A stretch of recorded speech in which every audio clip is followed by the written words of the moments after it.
You know, there's a lot to love about the great state of New Hampshire. Don't get me wrong, there is a lot to love about New Hampshire. For example, there's the old man of the mountain. Everybody always talks about the fact that New Hampshire has live free or die on their license plates, and they do. That's the state motto. It's awesome. It has die in it, which sounds really tough. But the other thing that New Hampshire has on its license plate is the old man of the mountain. That's the thing in the middle. Old man of the mountain, a natural rock formation, asterisk, which looks like an old man's face if you squint at it, kind of. It's made up of 5 granite cliff ledges on Cannon Mountain in the White Mountain Range in New Hampshire. And if you look at it from one particular angle, it does sort of look like an old guy with a hairdo and kind of a big underbite. Here's the thing about the old man of the mountain, though. New Hampshire adopted him early on as their state symbol, and so they felt very responsible for the old man of the mountain once the old man of the mountain started falling apart. For decades, New Hampshire used cement and cables and turnbuckles and tarps, all to try to hold the old man of the mountain together. He was essentially made purely of Bondo by the time he finally collapsed in the middle of the night in 2003. So this is what the old man of the mountain looked like before, and this is what the old man looks like now. He's gone. But New Hampshire is so awesome and so freaking stubborn that New Hampshire will not give up on the old man of the mountain. Even though he does not exist anymore, he is still, Bondo and all, on the state quarter. He is still on the official state license plate. The old man of the mountain is dead. Viva the old man of the mountain. I love New Hampshire. I love everything about New Hampshire. But you know what, New Hampshire? You and I are now in a fight. Because New Hampshire, you are ruining Christmas for everyone this year. Today, the Secretary of State of the great state of New Hampshire announced that the Granite State will likely hold its first-in-the-nation presidential primary on either December 6th or December 13th. What? Yeah. New Hampshire usually holds its primary in January or even February. They may be pushing it up to December this time around. And if this happens, you know what that means? Because New Hampshire isn't actually the first presidential contest in the country, remember. You know what this means?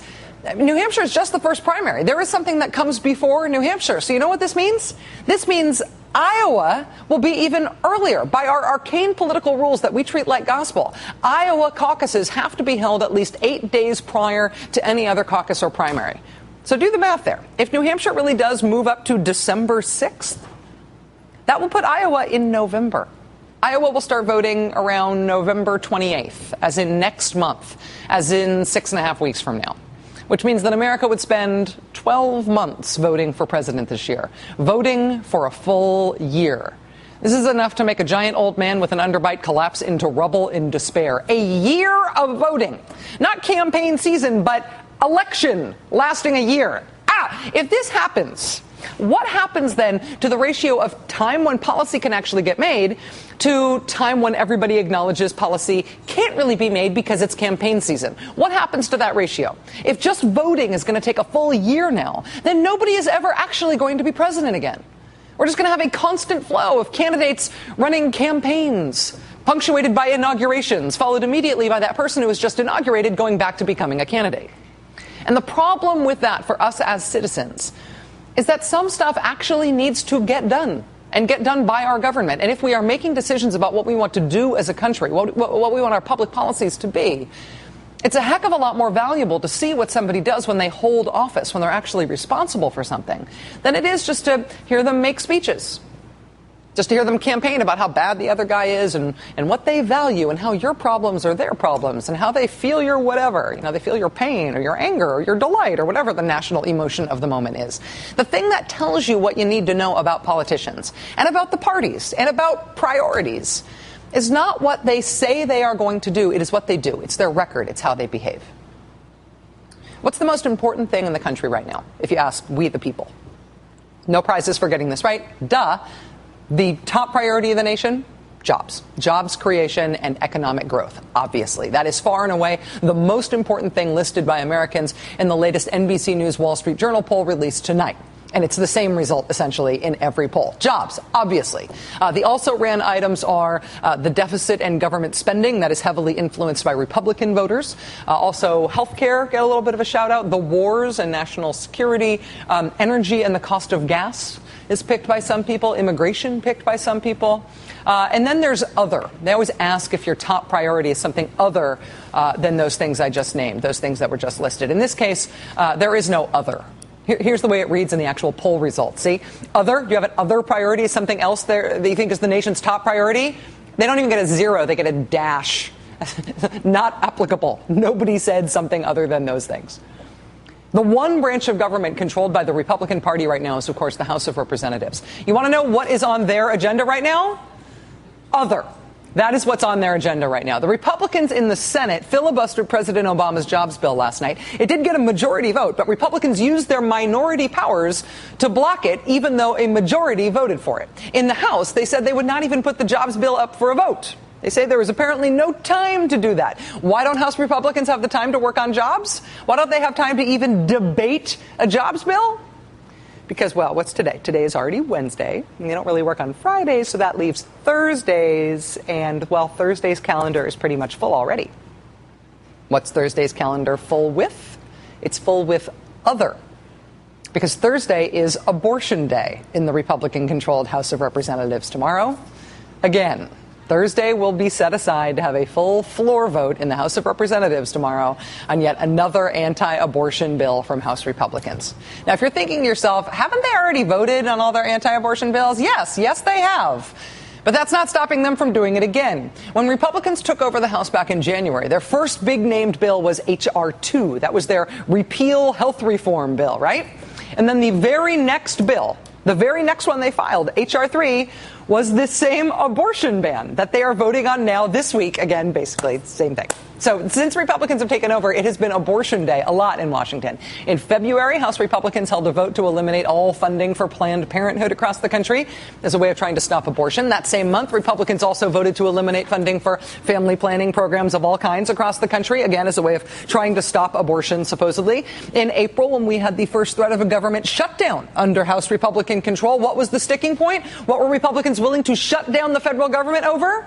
Abortion, obviously. In May, House Republicans finally passed their prized H.R. 3 anti-abortion bill. That same month, it was an anti-abortion amendment going after medical schools. In June, it was an anti-abortion amendment to the agriculture bill. Currently, no fewer than 5 House subcommittees and committees are working on yet more anti-abortion legislation in the House because we haven't yet had enough. And again, tomorrow, House Republicans will set aside time to have a full floor vote in the U.S. House of Representatives on yet another version of their abortion ban thing that they already passed. But even after that's done, the Republican-controlled House Energy and Commerce Committee will be pursuing an ongoing investigation of abortion, demanding all records from all Planned Parenthoods across the country, up to and including essentially the shoe size and exercise habits of anybody who's ever glanced in the general direction of a Planned Parenthood while driving past it. We know who you are. You know what you did. These guys are laser focused on other. And because they keep saying they are laser focused on jobs, should the Beltway media just dutifully transcribe that, just dutifully write that down and say, well, they say they're focused on jobs, so therefore they must be focused on jobs? Or is it the role of the Beltway media? Is it the role of the Fourth Estate to not just take on faith what they say the Congress that they control should be working on? Not just take on faith what they say is important to them. Not just take on faith what they say they are doing to meet America's challenges. Don't just take it on faith, but to actually look at how that Congress is spending its time, to look at what the Republican-controlled Congress is actually doing. Planned Parenthood clinics are among the most dangerous places on earth for a child. The more we pour money to this organization, the more abortions they're going to try to promote and provide. I've authored the Title X Abortion Provider Prohibition Act, which would deny Title X funds to Planned Parenthood or any other abortion provider. In the short time that I have talked tonight, another baby has been aborted. Abortion is not the only option available to these women and to their families. A ban on taxpayer funding of abortions is the will of the people, and it ought to be the will of the land. Republican land is different from the rest of the country. Republican priorities are different from the rest of the country's priorities. And that's okay. It's part of the reason that we have political parties.